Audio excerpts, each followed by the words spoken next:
Hip-Hopera, though, the title, because given your interest to what you were saying, how did the Hip-Hopera element come to be? Well, Hip-Hopera.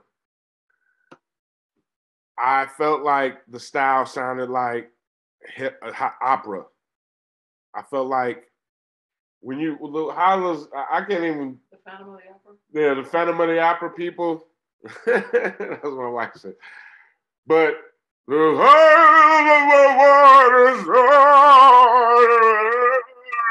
like that's how it sounds to me. I don't know if that's accurate, but that's how the opera sounds to me. And that's what I was doing. You know what I mean? I was sounding, it sounded similar to, I felt like I was doing hip hop version of the opera in a stylistic way. You know what I mean? And then, you know, because of the stuff that I was talking about, you make a quick line to the topics made it a opera. You know what I mean? Because there was a lot of drama in my album. You know what I mean? You know, Home Alone, you know, comes to my first, you know, thought, where it was very dramatic. You know, Home Alone, Home Alone, Home Alone. You know what I mean? And even that first part, you can't say it sounded like damn near like an opera person was rapping that shit. You know what I mean? So yeah, it just came to me. The name just came to me, and you know, I've heard it several times after. I think they did a movie called Hip-Hopera, or a movie and a play called Hip-Hopera, or something like that. You know, I kind of got juiced about that. I was like, wow, they fucking did a play called Hip-Hopera. So yeah, the album, you said the album, where we're talking about, what about the Hip-Hopera? What was the question you asked me about? Just about getting the name based on your influences, because if your influences were songs from the 50s and 60s, that's not exactly in sync with opera. No, I mean, by that time I had heard operas before. I've seen them on television or movies or something. I had enough, and then I heard it. I heard it in on the radio before. It wasn't my favorite genre of music as a kid, you know. And I will tell you though, at this age, I am definitely into classical. My wife got in the car the other day and was like, "Yeah, I was just jamming to your classical that you had on the radio." You know, and it's like, yeah, man, I love it.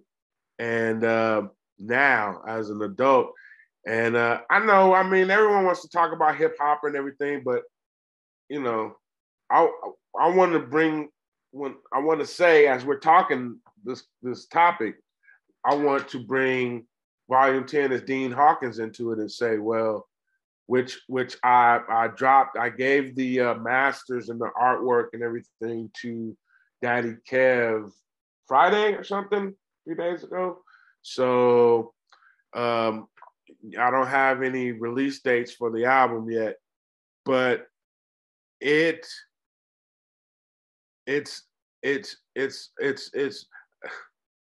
grown folk music. You know what I mean? This Dean Hawkins album, it's a more mature me. It's me as a singer with rapping in it. It's something that you haven't heard from me before, but I was happy to show this side of me. You know what I mean? And I think that's what all of my albums are. They're little glimpses into my world where I was or where I am at this moment. You know what I mean? I fed off of my turmoils. And because, you know, as a student of movies, I recognized the movie aspect to an album. And, you know, I realized that you had to move people like a movie did in some type of way. And this music, it's about emotions. You're pushing people's emotion buttons. You same as an actor, you want to upset people. You know, it's like anger, happy, love. You know what I mean? You want to hit these buttons in people.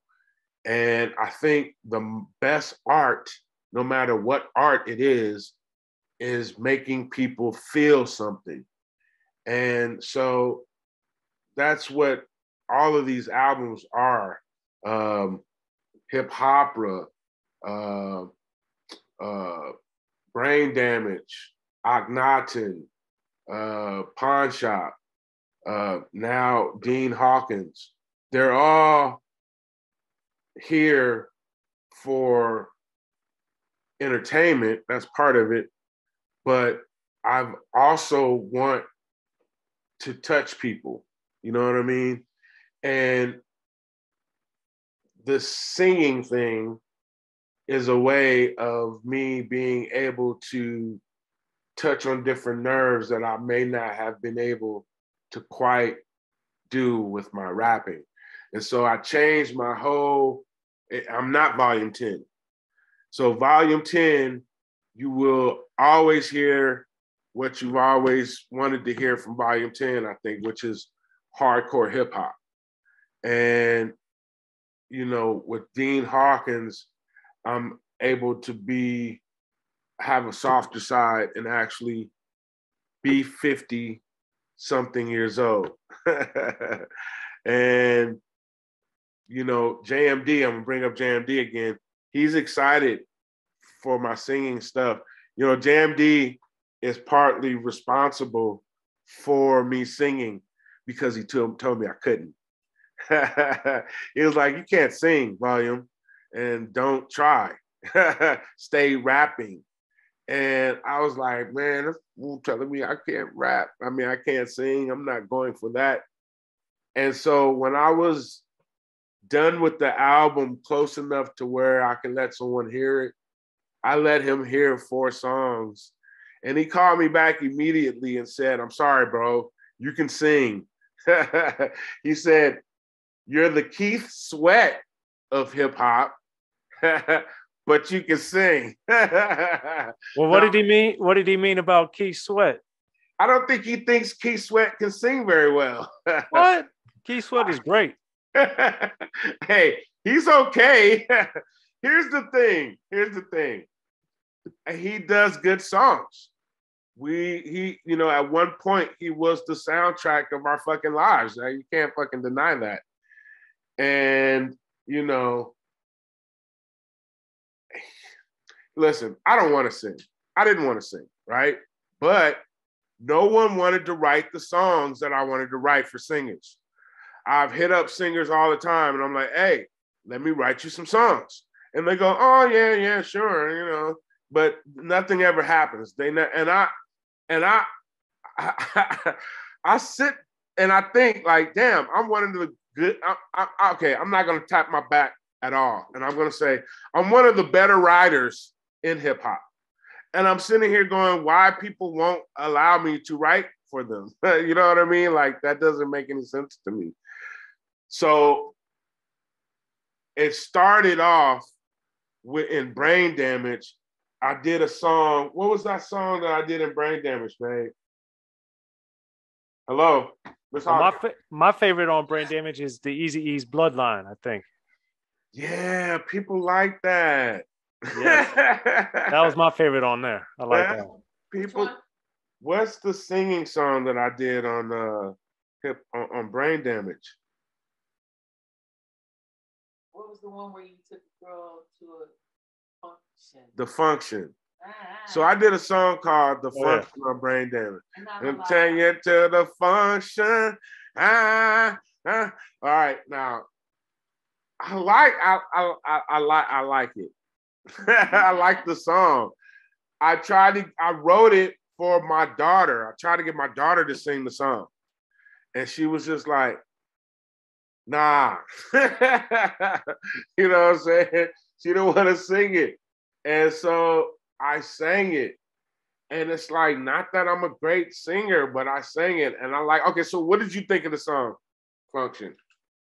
That was good. It was surprising because it was atypical, at least for me, not knowing you. I was like, that's a different type of song, but it was cool. Like I said, Eazy-E's Bloodline's my favorite. Okay. On Brain Damage. Okay. Here's the thing that we all have to admit, and sorry, it's just the truth. I mean, women are 50 or 60% of the population of this planet. Eazy-E's Bloodline is not for them. That would not be a song that they would say they liked on my album. That would not be the first song. Yeah, babe, you like them all. It's a hardcore song. You know what I mean? And shouts outs to Be Real for doing the verse on it. You know what I mean? But it's a hardcore song. And it's a guy song, I think. You know? And I want to give shout outs to Kendrick. He just dropped, right? And, you know, I'm listening to it. And first of all, I thought he was a gangbanger or something when he first came out, right? Like, didn't he have that type of vibe? He did. Right. And so from that to him basically singing on half of the record, half of the album on this new album, not being used to hearing him do that. Like I've heard it in, just like I've been doing it from the beginning too, on the edges, right? but to see him do it for half an album, I think threw me a little bit, and it threw a lot of the guys that, you know, supported him from the beginning. You know what I mean? And though I have to realize that maybe half of this album is not for me, right? I have to realize that half of it may be for the ladies. That those softer songs that he's saying, R&B-ish type songs, is what is kind of missing. Well, that's what I was about to say. I mean, we both like Keith Sweat, but he was gearing his music toward women, I would argue, but we both happen to like it or enjoyed it for other reasons. But the point being is, I think the danger is we as consumers have gotten so much into this is what I like and it's for me, as opposed to just listening and either deciding from there whether we like it or not. Because I think it's programming. I think it's everybody wants to seem like they're different because they like something different. Whereas back in the day, I got the sense, you know, that stuff still obviously made an impact on people, but I also think there was much more of, I happen to like this because I like it, as opposed to as much over the headness beating you down. Because as you're well aware, even before you came out, so taking it from 92 and earlier, there wasn't even that much media geared toward rap. As you're well aware, you had to really look for it, or you had to. It was word of mouth. It was word of mouth. There were a couple of video shows, as we know and love, with Yo MTV Raps and Rap City and Pump It Up. But by and large, those were only on an hour a day each. You know, it wasn't like, and the radio was scant at best. So it's not like now where it's basically omnipresent. Anyway, that being said, with Hip-Hopera, I was always impressed because I remember, especially for a debut album, that you And I remember Adrian Miller, shout out to him, but you guys executive produced it. So how did you, on a major label and Immortal as an emerging label, how did you pull off being able to executive produce your debut album? I should have pulled off more. um, because I produced it. Um, you know, producing is not just, um, putting the money in. It's actually the work of. So when you say executive producer, there's more than one title for that name. So when you say executive produce, a lot of times people think that's the person who put the money in. And that's true. That is one of the definitions of it. You also become the executive producer by doing the work of it. You know what I'm saying? That's another way that you get that title. And I felt like I was doing the work. I was picking the beats.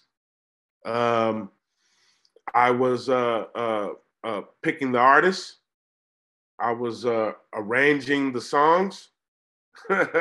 um, uh, I actually wrote the treatment for the video, pistol grip video, which they didn't. I should have directed it as well. You don't. My suggestion is you don't let anyone finish off your vision because he fucked the video up. It almost made no sense, the video, because the director took out a part in the video where we took my album up to the radio station and made the guy play the records when he didn't want to play them. So there was a storyline to it. You know what I mean? We get up, we go, we steal a record. The police is chasing us, trying to find us.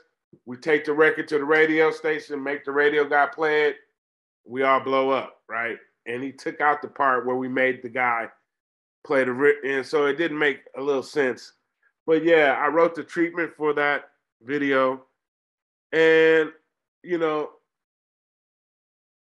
I was told that this guy Adrian Miller was, going to be the executive producer on it, and I made them tell me why. The same thing that you're asking me, I was like, well, why is he being the executive producer? What is he doing that's executive producing? And when they gave me the list of shit that was, that he would, I was like, that's the shit that I'm doing. Picking the beats, fucking getting the fucking lyrics together. And the guy tried to claim that he made I guess this is the T. The guy, Adrian Miller, tried to claim that he did the hook for Pistol Grip Pump.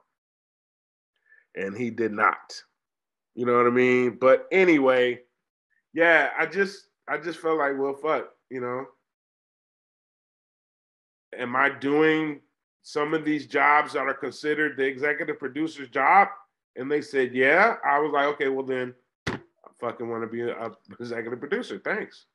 And so they were like, well, but Adrian Miller's already going to be the executive producer. I said, well, I guess we're just both going to be on there then.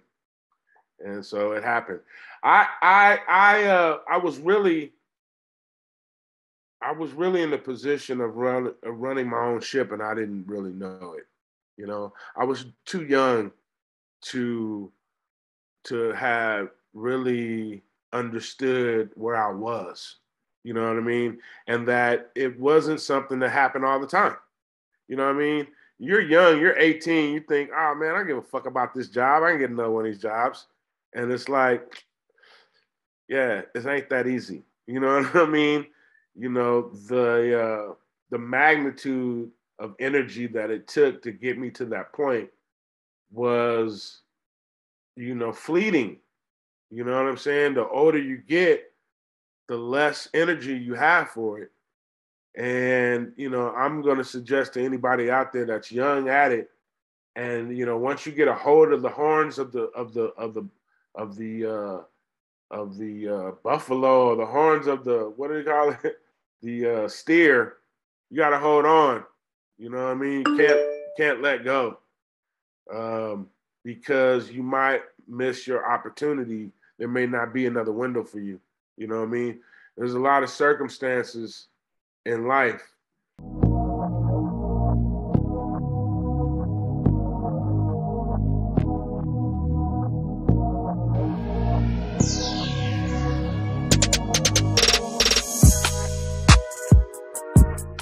Be sure to check out the History of Gangster Rap by Soren Baker. He's official. History of Gangster Rap features exclusive interviews with Ice-T, Snoop Dogg, MC Ren, the D.O.C, and dozens of others. The History of Gangster Rap, a definitive look at how Los Angeles changed rap forever. In Los Angeles, the streets definitely set the tone of the hip-hop music. At 19, I got a $50,000 car. My whole angle always was, I'll be street, but I will always tell you the horrors that go along with this life. There will be penalties and casualties for just wearing the wrong color in somebody's neighborhood. And once gangster rap made it from the streets to the TV, the genre exploded. With Fab 5 on Yo MTV Raps with NWA. Yo MTV, it just catapulted us from being local heroes to national gangbang rappers. The History of Gangster Rap discusses it all from 1980 up till today. It's always gonna be shit happening in the streets.